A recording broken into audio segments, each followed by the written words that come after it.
আসসালামু আলাইকুম, কি অবস্থা সবার, কেমন আছেন? আপনাদেরকে একটা জিনিস জানাই, সেটা হলো আসলে একটা জিনিস দেখলাম এখানে এ, কিছু একটা জিনিস যেন নাই নাই নাই এরকম লাগতেছে। বাংলাদেশ থেকে যখন আসলাম তখন এক সিস্টেম, এখানে এসে দেখতেছি অন্য সিস্টেম। কি একটা জিনিস যেন মিসিং মিসিং লাগতেছে। এ, আমি আছি ইউরোপের মাল্টা। আপনার মাল্টার মধ্যে এই মাসের 23 তারিখে হলো ইলেকশন। এখানে গভর্নমেন্ট আসতেছে, প্রতিটা মানুষের কাছে আসতেছে, কথা বলতেছে, কত সুন্দর সবার সাথে এ, কুশল বিনিময় করতেছে, যেটা আমাদের দেশে হয় বেসিক্যালি। একটা জিনিস এখানে দেখতেছি না, সেটা হলো এই দেশের কোনো রাস্তাঘাটে কোনো জায়গার মধ্যে কোনো পত্রিকা, কোনো পেপার, কোনো মোবাইল সালাম নেই, মোবাইল এই নেই, মোবাইল দেয় নেই। আসলে এগুলো শুধু আমাদের দেশগুলোতে হয়, বাংলাদেশ, ইন্ডিয়া, পাকিস্তানের মধ্যে হয়। এই সমস্ত দেশের মধ্যে এগুলো হয় না। এখানে ইলেকশন হইতেছে 5 বছরের জন্য। 5 বছর পর পর এখানে ইলেকশন হয়ে আপনার গভর্নমেন্ট চেঞ্জ হতেছে। তো এখানকার আসলে সিস্টেমগুলো কত সুন্দর। আপনি রোডে যাবেন, আপনি যেদিকে যাবেন, কত সুন্দর সিস্টেম। কোনো পেপার নাই, কোনো পত্রিকা নাই, কোনো আপনার বিলবোর্ড নাই, এখানে কোনো কিছু নেই। যেগুলো চলতেছে স্বাভাবিকভাবে চলতেছে।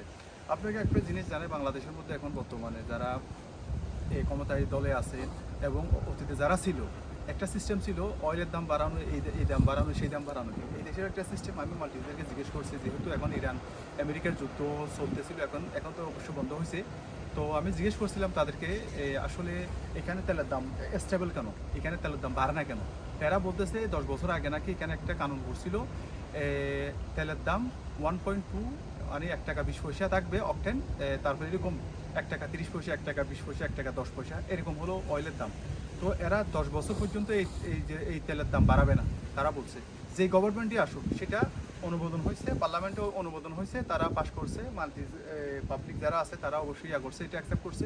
তারা বলতেছে ঠিক আছে, 10 বছর যদি অয়েলের দাম যদি পার ব্যারেল যদি $50 হয়, সেম থাকবে, পার ব্যারেল যদি $200 হয়, সেম থাকবে। তো আসলে এগুলো হলো ইউরোপের একটা সিস্টেম। এই কারণে এই দেশগুলো এত উন্নত।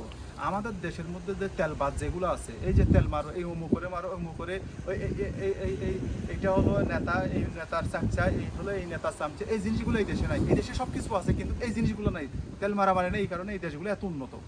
আমি আশা করি বাংলাদেশের মধ্যে এরকম একদিন সরকার আসবে, যে ইউরোপের মধ্যে যেরকম এরকম, কিন্তু সেটা হয়তো বা আমার নাতিপুতিও দেখতে পারে। আশা করি এটা চেঞ্জ হবে না, কিন্তু তারপরে আশা করতে তার সমস্যা নাই।